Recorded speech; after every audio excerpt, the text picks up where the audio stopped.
Hello friends, எல்லாருக்கும் வணக்கம். இன்னைக்கு உப்பு உருண்டை செய்யறது எப்படின்னு பார்க்கலாம். ஈஸியாக எப்படி செய்யறதுன்னு பார்க்கலாம். வாங்க வீடியோக்குள்ளே போகலாம். நான் இதில் ஒரு பெரிய பவுல் எடுத்துட்டு இதில் 1 கப் அரிசி மாவு, சாதாரண அரிசி மாவு தான் எடுத்து லைட்டாக வறுத்துட்டு நான் இதில் இந்த பாத்திரத்தில் போட்டிருக்கேன். இதை நல்லா தண்ணி சுடு தண்ணி ஊற்றி 1 ஸ்பூன் எண்ணெய் விட்டு நல்லா பிசைஞ்சு வச்சுருக்கேன். பாருங்கள், இது இப்படியே இருக்கட்டும்.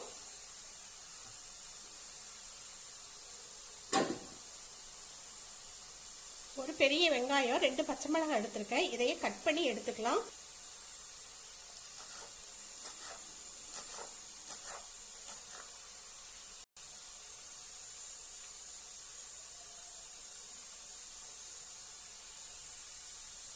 நல்ல வெங்காயத்தை பொடியா நறுக்கிக்கலாம், அப்பதான் நல்லா இருக்கும்.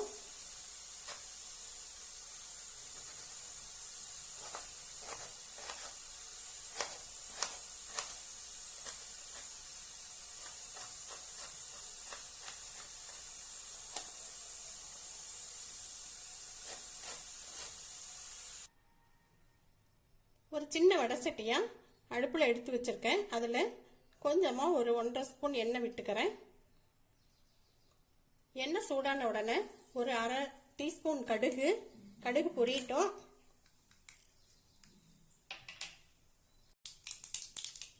கடுகு பொரிஞ்சிட்டு இருக்கும் பொழுதே 1 ஸ்பூன் உளுந்து, 1 ஸ்பூன் கடலைப்பருப்பு, அது கொஞ்சம் செவந்து வரட்டும். பாருங்க, இந்த அளவுக்கு செவந்து வந்தா போதும். இப்போ வெங்காயத்தை சேர்த்துடலாம்.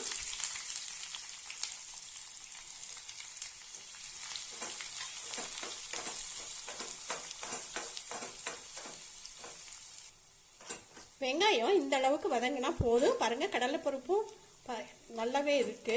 ரொம்ப கரியாம இப்படி பொரிச்சு எடுக்கணும். இப்போ பச்சை மிளகாயை கட் பண்ணி வச்ச பச்சை மிளகாயை சேர்த்துடுறேன். பொடியா நறுக்குனா கருவேப்பிலையும் சேர்க்கிறேன். அப்படியே லைட்டா ஒரு பெரட்டிடலாம். இதை எடுத்து நம்ம பிசைஞ்சு வச்ச மாவுல சேர்த்துடலாம்.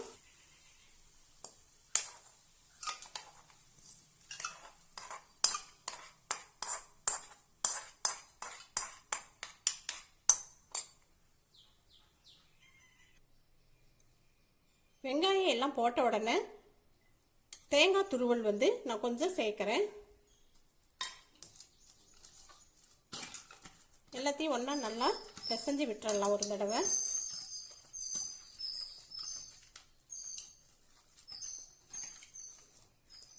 இது நீங்கள் காலையில் பிரேக்ஃபாஸ்ட்டாகவும் சாப்பிட்டுக்கலாம். நல்லா ஈவினிங் டைமில் டீயோட ஸ்நாக்ஸாகவும் சாப்பிட்டுக்கலாம். ரொம்ப ஈஸியாக பாருங்கள், இதை செஞ்சிடலாம். பிசையும் போதே பாருங்கள், இதை அப்படியே சாப்பிடலாம் போல் இருக்குது.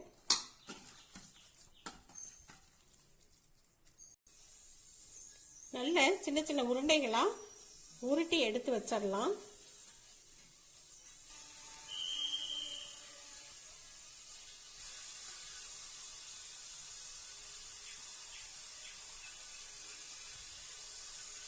கையில கொஞ்சம் எண்ணெயை தொட்டுக்கோங்க. தொடர்ந்தனாலுமே நல்லா உருட்டுறதுக்கு வரும். இது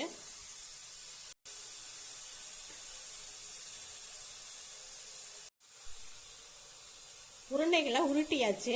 இப்போ உருட்டின உருண்டைகளை ஒரு இட்லி தட்டில், நான் இட்லி பாத்திரத்தில் தண்ணி ஊற்றி வச்சுருக்கேன். தண்ணியும் சூடாயிட்டே இருக்கு. நல்லா துணியை நனைச்சிட்டு இப்படி வச்சிருங்க. இதை எடுத்து வச்சுக்கலாம்.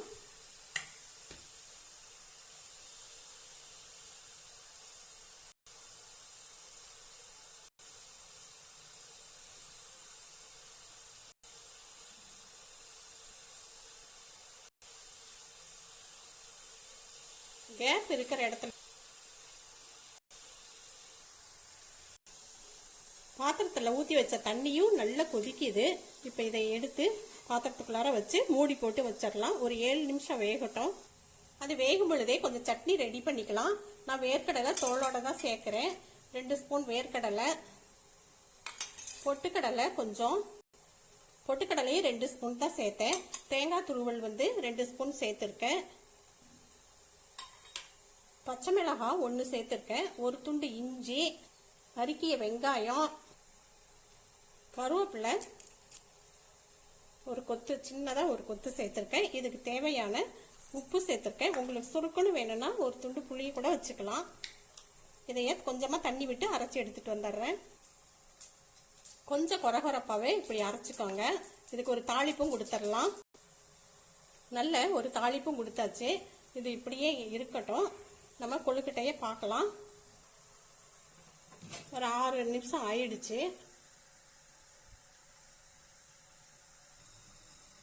நல்லா சூப்பராக வெந்துருச்சு. உங்களுக்கு அப்படி டவுட் இருக்குதுன்னா இப்படி லைட்டாக குத்தி பார்த்துக்கோங்க.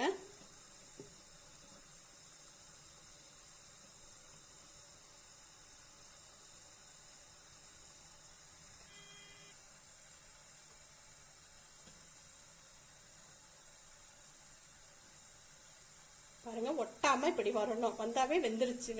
வெந்ததா அர்த்தம். இப்ப எடுத்துக்கலாம். நல்லா ஆறிடுச்சு. ஆறின உடனே எடுத்து வச்சிடலாம். இல்லை வெது வெதுப்பா இருக்கும் பொழுது கூட எடுத்து வச்சுக்கலாம்.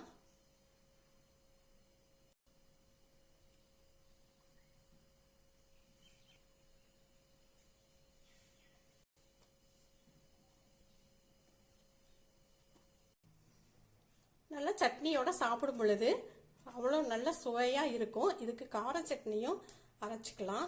ரொம்ப நல்லா டேஸ்ட்டாக இருக்கும். காலையில் இது தோசை இட்லி இல்லாமல் நல்ல இதையை செஞ்சு சாப்பிடும் பொழுது எல்லாருமே விரும்பி இதையை சாப்பிடுவாங்க. பாருங்க,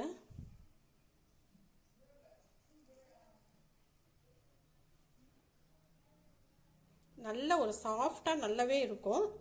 இந்த வீடியோ பிடிச்சிருந்துச்சுன்னா ஒரு லைக் பண்ணுங்கள். முதல் வீடியோ பார்க்குறவங்க, இதுவரை சப்ஸ்கிரைப் பண்ணாதவங்க சப்ஸ்கிரைப் பண்ணுங்கள். நன்றி.